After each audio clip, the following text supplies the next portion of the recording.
Alright, so good night everyone. Trinidad and Tobago, our next upcoming game is the 14th of October, and we have to play Curacao. Curacao, who are currently top of the table after 3 games. They on 7 points. Jamaica, 2 wins and a loss on 6 points. Us in third, 1 win, 1 draw, 1 loss, 4 points. Bermuda rounding out the table with 0 points. They had a surprising, well, for some people it would be surprising. I wasn't surprised actually. I know Curacao was actually a team to beat in this group, but they had a 2-0 win against Jamaica yesterday. And what did we learn from that? Or what have we seen from that to show what we could do to win this game? Because it is a must-win game for us. All our games remaining are must-win. The next 2 after this would be home. So this is probably the hardest challenge coming up, simply because we do have the crowd support and that kind of thing behind us, right? So, as always, like, share, and subscribe. I took the time to actually watch over the game that Curacao played against Jamaica.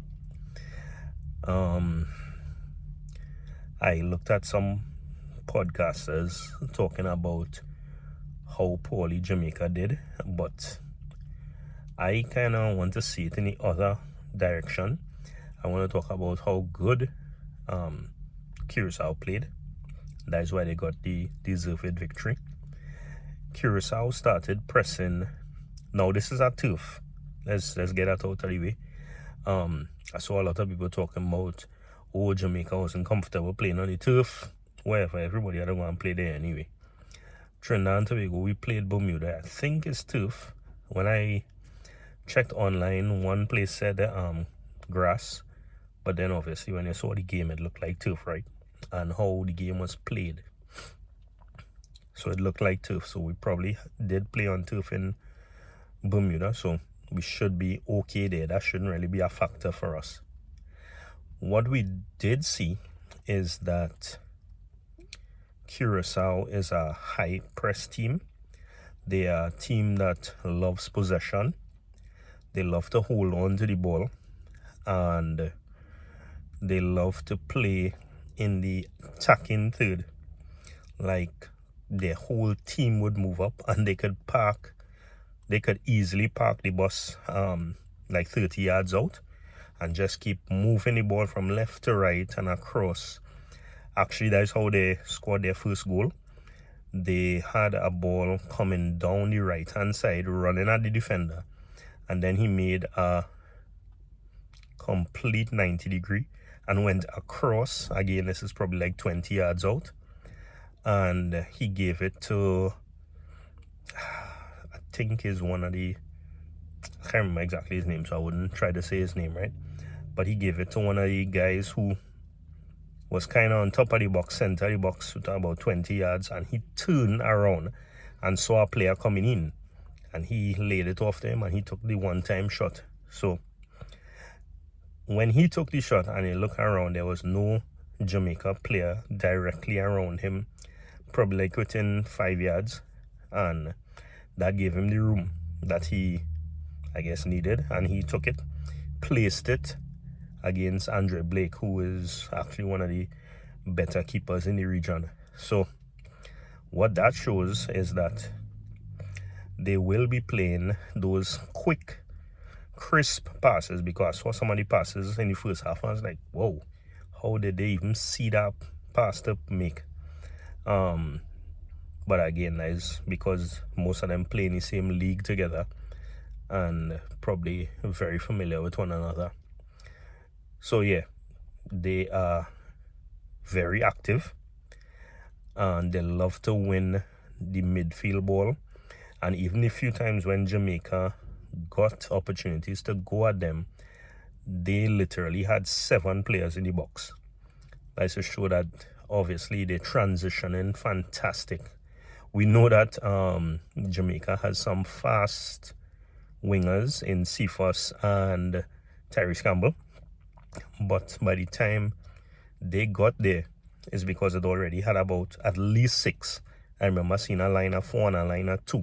And then there was somebody else, I think. So 6 or 7 in the box waiting already. So the attacking players come back and they fight very hard in the midfield and give the midfielders enough time to get back to sit in the defense. So just saying all of that to say this could be a very, very interesting game for us. We may have to play the low block and counter. We have to use Terry Spicer's speed, Dante Sealy's speed. I think according to how the midfield goes, I know Daniel Phillips has to be there. And I do hope that we have another defensive-minded player who's quick,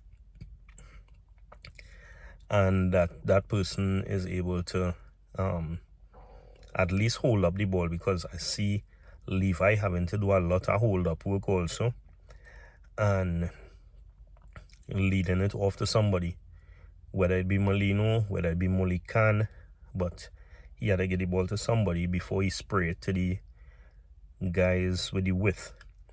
What I did see, because they get into the box so much when Curacao is defending, it gives opportunities for the wingers to make it all the way down to the end line and then put in a good cross.